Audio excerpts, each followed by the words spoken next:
National Opera Center. My name is Mark Skorka. I am president of Opera America, and we're delighted to have you here for another installment of our Salon series featuring the wonderful work of Doug Cuomo.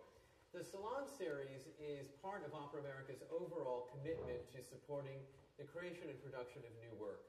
Over the last 25 years, we have awarded over $12 million to our member companies in support of the creation and production of new work, and have been one of the forces to help really establish an American opera repertoire. This Salon series, a piece of that program, gives us, you and us, a chance to hear some of the most recent works that have premiered and to learn more about the creative artists who have brought those works to life. We are joined not only by an audience here in the Audition Recital Hall, but via live stream around the world. So we welcome everyone, those here in the room and those who are listening on the live stream, to this Salon evening. You will see on the screen, if you're watching it on your computer, an opportunity to ask questions. You can email them, and then we have someone here in the audience who will be your proxy, so you can have the questions asked right here in the Opera Center. If you are not members of Opera America, I encourage you to do so. Please become part of the team of people who support our work that assist young artists, new works, and audience development. The format for this evening is a simple one. At the end, we'll have an informal reception in the lobby. We're going to hear excerpts from 3 of Doug's works, see some video as well, and all of that will be set up and introduced to you by the composer himself. So without further delay, please join me in welcoming our good friend and the wonderful composer, Doug Cuomo.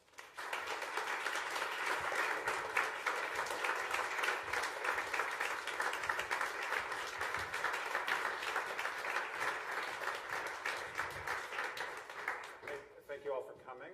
I would like to thank Opera America for putting this on and inviting me to do the Salon, and also to thank them for support. Mark talked about the $12 million that they've given to support various works, and some of that money has gone to a couple of my pieces, which I'm very, very grateful for. The first thing that we're going to hear is on video. There will be a couple of short videos from Arjuna's Dilemma, a work that I premiered in 2008 that was produced by Music Theater Group. And what you'll see is various different selections, kind of like a little highlight reel of things from 2 different productions of it, 2 different performances of the same production. So the basic story is that the piece is the story of the Bhagavad Gita. So some is sung in English and some is sung in Sanskrit. You will see an Indian singer named Humayun Khan who is singing and doing some improvising, and Tony Boutte is a tenor who is singing and not improvising, but singing what's written. And there's some saxophone that does some improvising, and the rest is all notated. So it's this kind of mix of not only Eastern and Western things, but of improvised and notated music. So I think that's probably enough setup for this, and let's take a look and listen.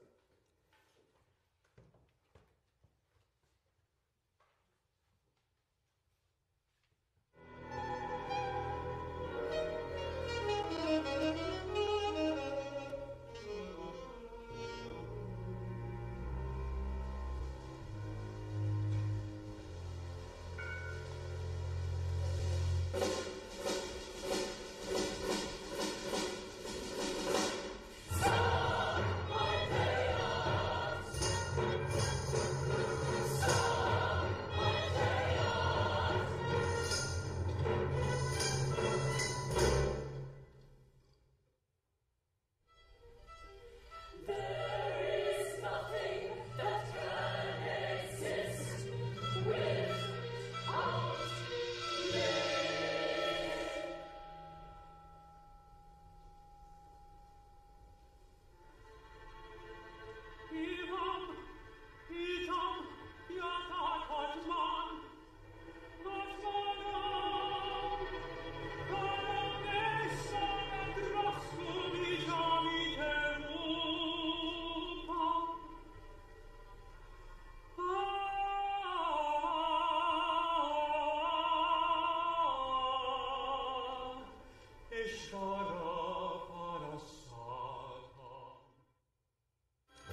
So you can see that's a mix of some Indian music elements and Western music elements.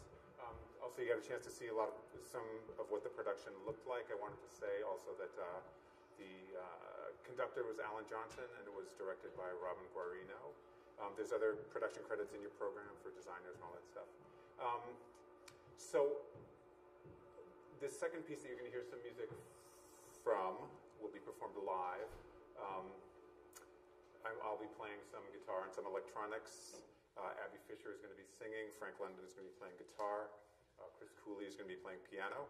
And this is from a piece that I've recently finished and is in the works coming up soon, also being produced by Music Theater Group, this one being directed by David Schweitzer. And this piece is called Winter's Journey, and it is taking text from the Wilhelm Müller poetry cycle, the Winterizer poetry cycle, which is what Schubert very famously set. And my take on it is not a take on Schubert's music, but a take on the text itself. And this, one of the things that I do in a lot of my work, I guess, is mixing improvisation with notated music, mixing sort of different elements, the Indian music and the Western contemporary classical music. In this case, there's some improvising, again, a fair amount of improvising going on. There's some kind of rock element in this. You'll hear some sort of jazz-ish kind of things with more sort of traditional art song type singing. And you'll hear three selections from this piece, Courage and The Gray Head and Three Sons. So I think without further ado, maybe if everybody's ready, they can come on out.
And Winter's Journey is, we hope, going to be premiering in 2014.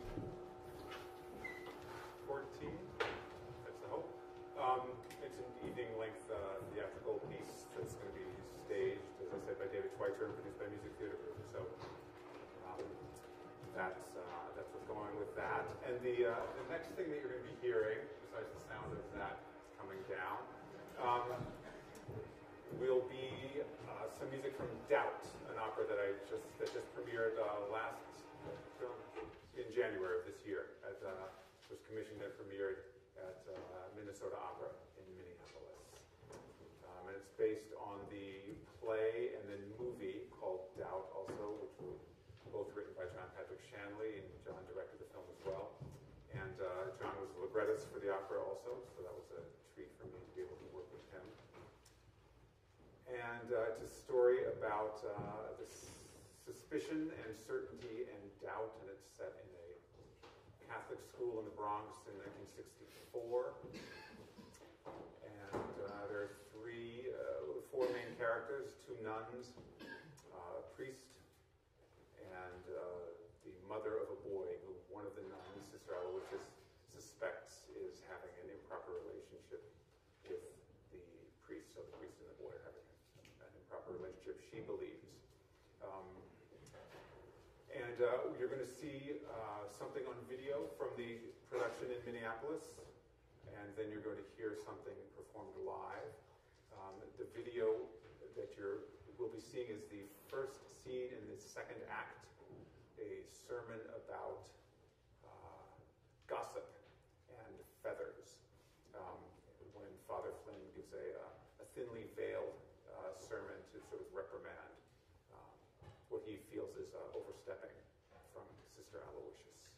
So we'll see that, and then you will be hearing two marvelous singers, Lauren Flanagan and Michael Cioldi, singing the final confrontation scene, which comes later in the second act, when they both sort of really let it all out at each other, him defending himself and Sister Aloysius accusing him, going back and forth until she finally at least wins sort of this battle of wills and convinces him or forces him to resign, even though he's not admitting his guilt, he is in fact resigning. And playing piano for them will be Christopher Cooper once again. So here comes the video.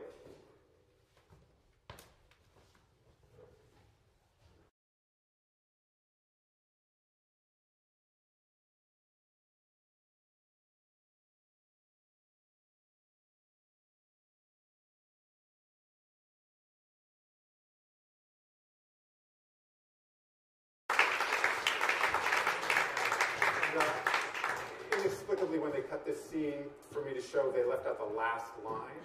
So after she says the wind took them all over, Father Flynn says, and that, said Father O'Rourke, is gossip, that you can't get rid of feathers. That's what that was.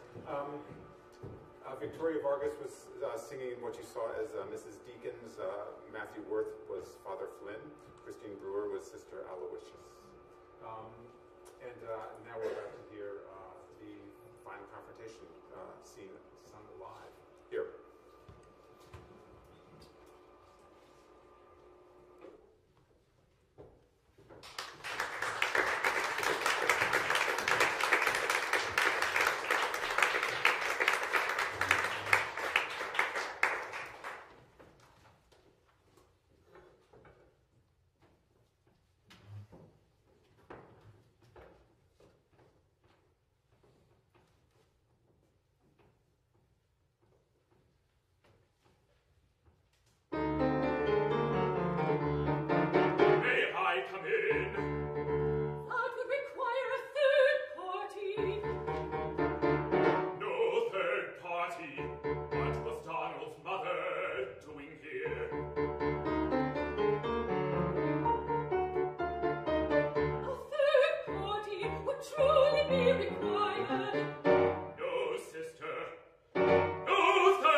have to stop this campaign against me. You can stop it at any You time. attempting to Confess destroy it my is right. reputation. What are you doing? I am This trying What are to you do doing good. in the priesthood? You are single-handedly holding this church and this parish You back. can distract me, Father. This isn't about my behavior. It's about your suspicion. It's about your behavior and my suspicions. That's right. I have suspicions. But why do you suspect me? What have I done? You gave that boy wine and lied to him, taking the blame. That is completely untrue. Did you talk to All he McGee? knows is the boy drank wine, not how he came to drink Did it. his mother have something to add to Oh, that? but my suspicions Ask the boy then. He protect you. Why would he do that? Because you've seduced him. You're insane. You're insane. You've got it in your head that I corrupted this child. That's After right. giving him wine, and nothing I can say will change that. Sister James is convinced I'm innocent. So you talked to Sister James.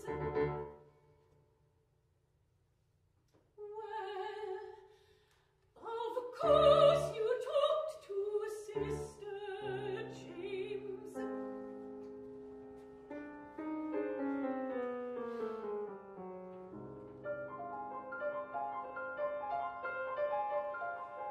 Did you know that Arnold's father beat him? Yes. And might that not account for the odd behavior Sister James noticed in the boy? It might. Then what is it? What did you hear?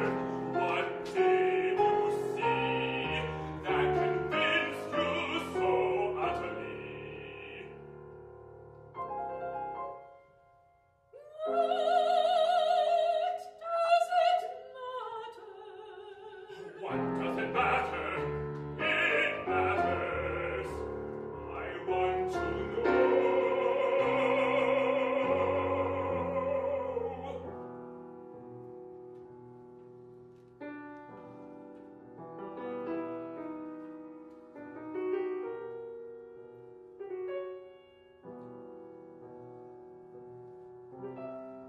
Out this window. Out this window. I saw you grip with your woman's wrist, and I saw him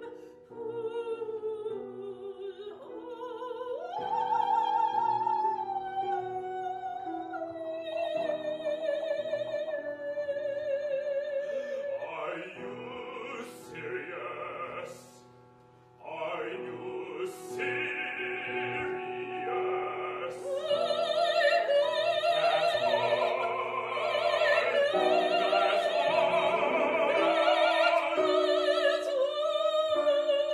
But that's nothing.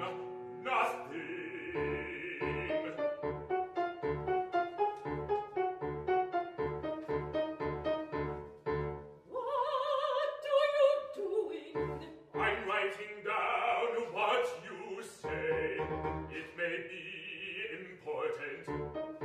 It may be important when I explain why you must be removed.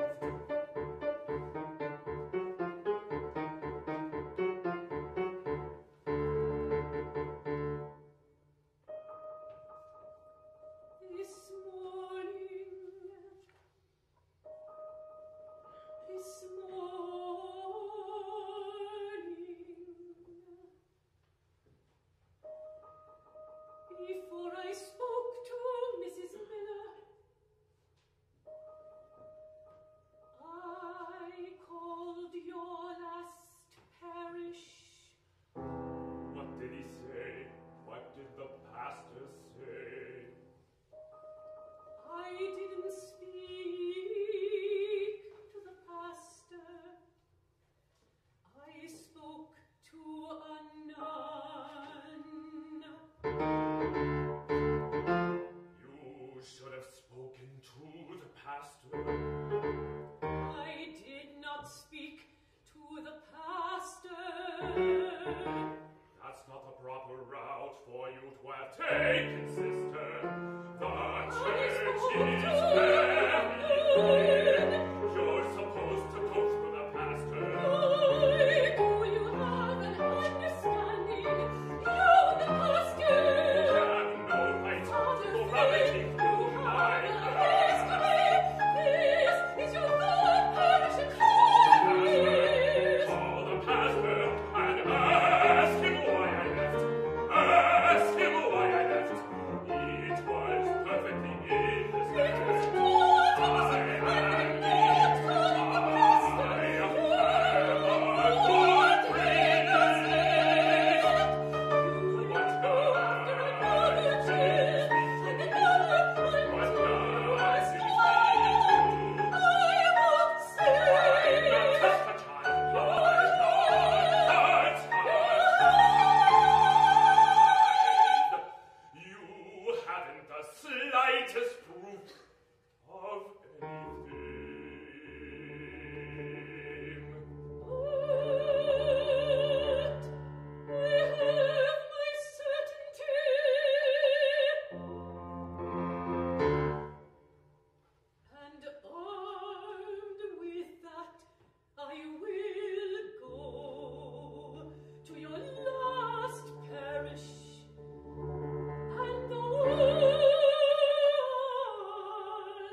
prepared a number of questions for you and just kept adding to it during your presentation because you were bringing up so many great topics. But first, I just wanted to say thank you to Music Theater Group for the access to the video of our Arjuna's Dilemma and Minnesota Opera for making that recording available, and to Schott Music and our good friend Norman Ryan for permission to stream musical excerpts tonight. In one of your bios, I read this wonderful quote, and I thought I would read it here tonight.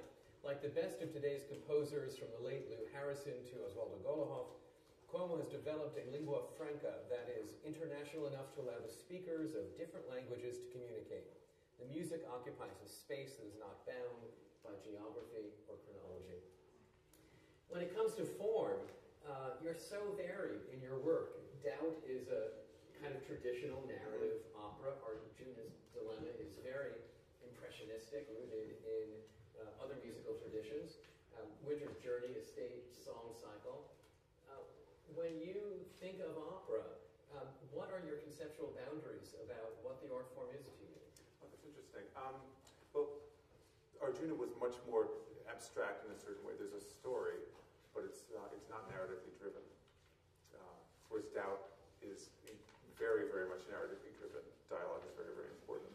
And in fact, deciding to work on doubt after I did Arjuna I was making a conscious choice to try and, in fact, do something different and deal with something that's much more character-driven and story-driven in that way. So I suppose I have a pretty wide view of what can be an opera and what can be an opera stage. And I noted that, of course, in the Arjuna's Dilemma, you were fairly free to treat the material as you were led to treat the material. Yes, absolutely. And in Doubt, you had the very playwright himself as the librettist.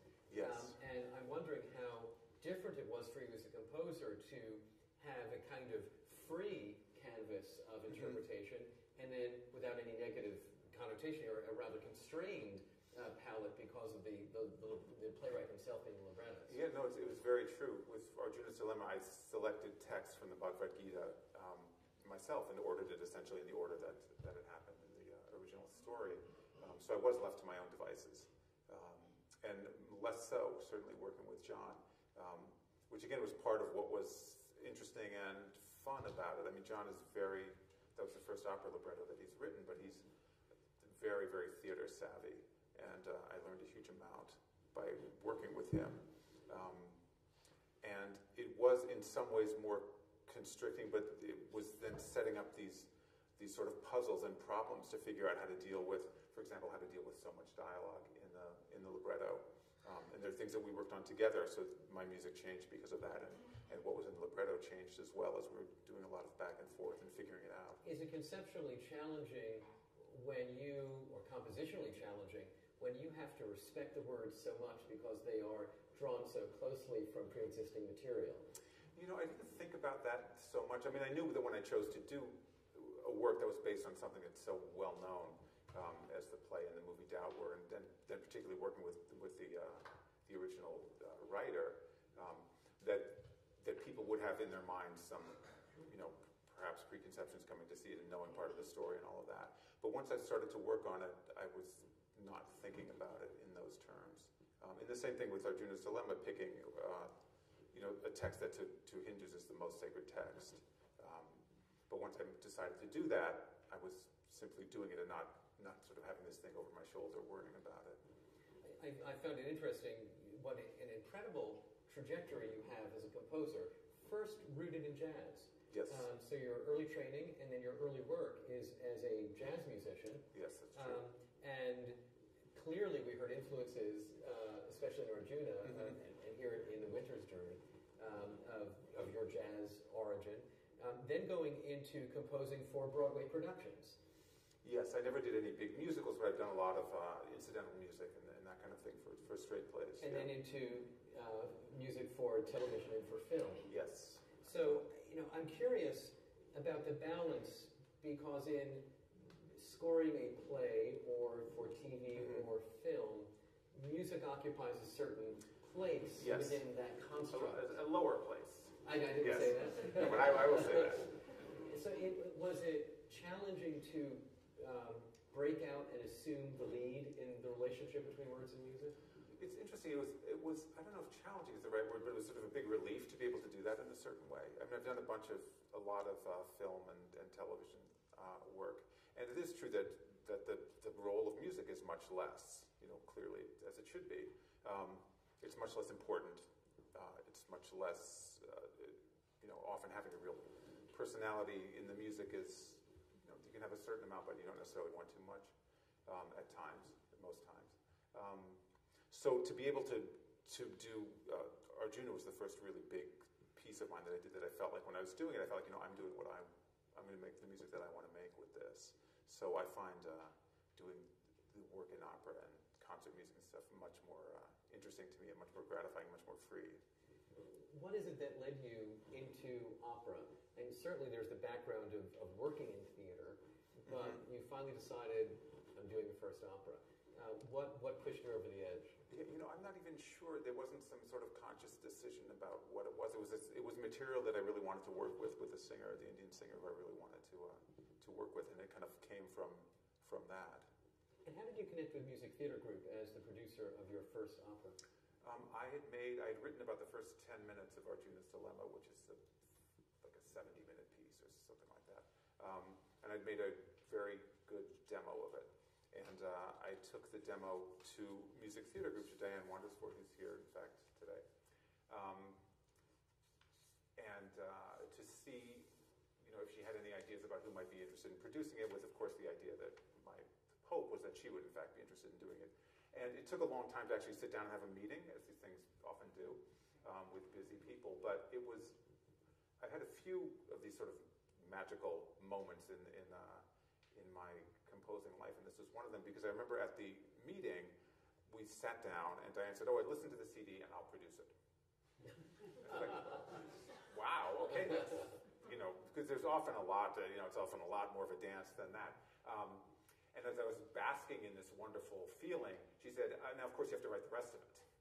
So that was her first bit of producerial advice, was to finish the writing, which was advice well taken. You also have, unlike a lot of the composers I've spoken to, you have a real grounding in the world of commercial music. Yes. And I'm wondering, because I haven't had a chance to ask this question, if you feel different forces upon you as the producers behave differently, ask different things of you. Do you respond in different ways working in the commercial world versus the non-commercial world? Yeah, absolutely. It's absolutely they're very, very different. The kinds of people that work in those worlds are different. How so? I don't exactly say this. Don't worry. They're not going to be wise. It's a global live stream. Don't worry about what you're saying. Well, in the same way, different kinds of jobs and attract different kinds of personalities. Even in an orchestra, flute players' personalities are very different than percussionists' personalities for whatever reason, but it's very true. Each instrument has its own thing. And in some way, the people who work in the opera world, I sort of connect with more and understand more in some just instinctual way than is true in television work or film work. Documentary work's kind of somewhere in the middle. But there's very different kinds of personalities for each, and so I just have more of an understanding of the artistic outlook, I think, in a certain way. Does your work in the commercial world inform your work in the opera world? I think it does, not necessarily consciously, but I think for all composers, they're a sum of all of their musical experiences and all of their life experiences and their emotional experiences.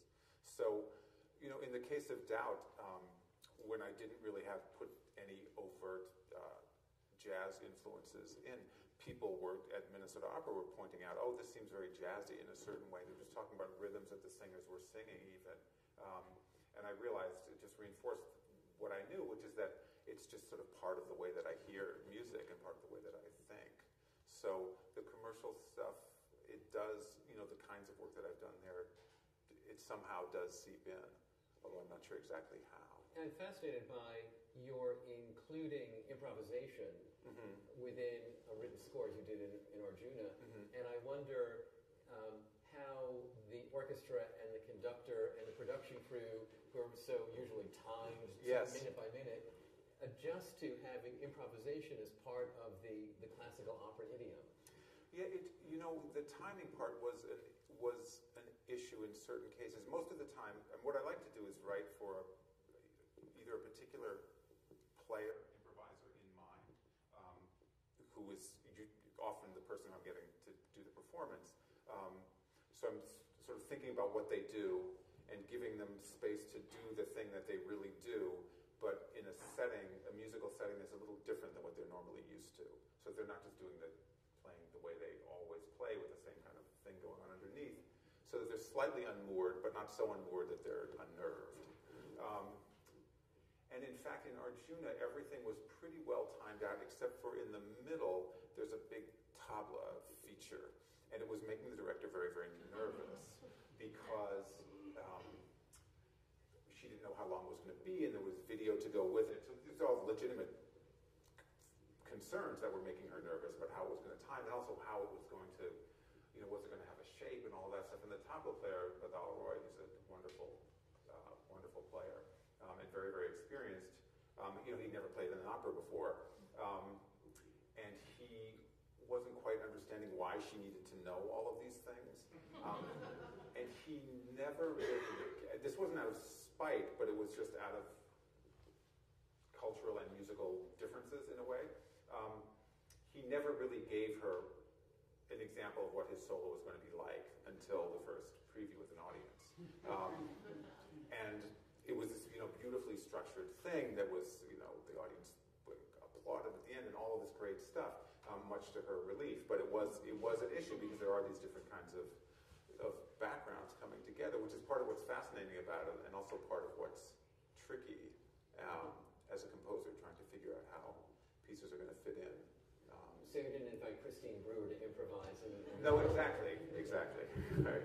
What about amplification? Because I saw tonight in the live excerpt and in the recording of Arjuna that you use amplification as part of your sound world, and then in Down, of course, don't use it. Right. And are you comfortable going back and forth?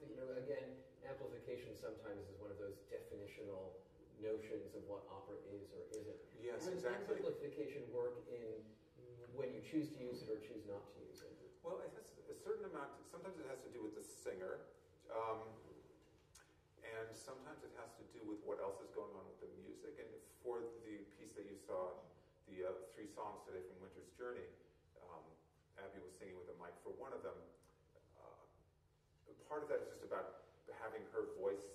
It's not necessarily only about volume, but it's also about having the voice sort of inhabit the same world. If there's a lot of electronics, there's guitar and all of that stuff going on, just to get a nicer blend. So sometimes it's just that. Sometimes it is a bit about volume. So for a traditional opera house opera like Doubt, I wouldn't think of having amplification. Although the kids' chorus was slightly amplified in Doubt. Maybe I'm not supposed to say that, but it was true.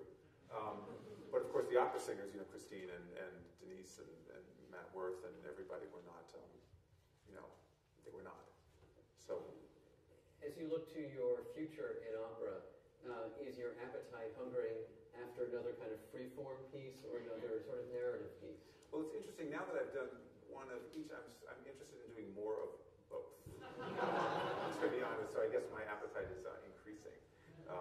I would actually be interested in some sort of more, straight-ahead opera house opera thing with the orchestra and all of that. And I'm also very early stages of starting to work on an adaptation of The Black Book, which is an Orhan Pamuk novel. That is probably going to be a little less like that. I'm not sure exactly what the form is going to be, but I'm thinking about it now, and hopefully starting to work on that soon. Well, I'd like to turn to the audience here in the audition recital hall, as well as anyone who's watching the live stream, to see if you have any questions for Doug. We had some wonderful music, and I don't want to keep people here too late this evening. I'm standing between you and your wine. Are there any questions here in the room for Doug? It's dark out there, so I can't quite see any. Okay, anything from... we have not heard from anyone. I guess we covered every... Well, I always, if left in this position, I always say, is there a question you wanted to answer that I haven't asked? Now it's my thing to get the question. So the burden is off of you all, and now it's on me. No, the only thing I'd like to say is that as a composer, and I've had this experience, I've been super fortunate in 2 ways. One is having support of producers and also of Opera America. You've been very supportive of my work in Minnesota, and Diana at Music Theater Group is a great thing. And the other great blessing is to hear such great singers and performers doing my music. So I'm so happy with everything I heard tonight, and the cast in Minneapolis, and for all of my work, I've been very lucky that way. So it's an important thing for a composer, partly just for musical gratification, and also because it makes the music really come alive in this wonderful way. So May it always be so. yes, exactly. Ladies and gentlemen, thank you so much for being here.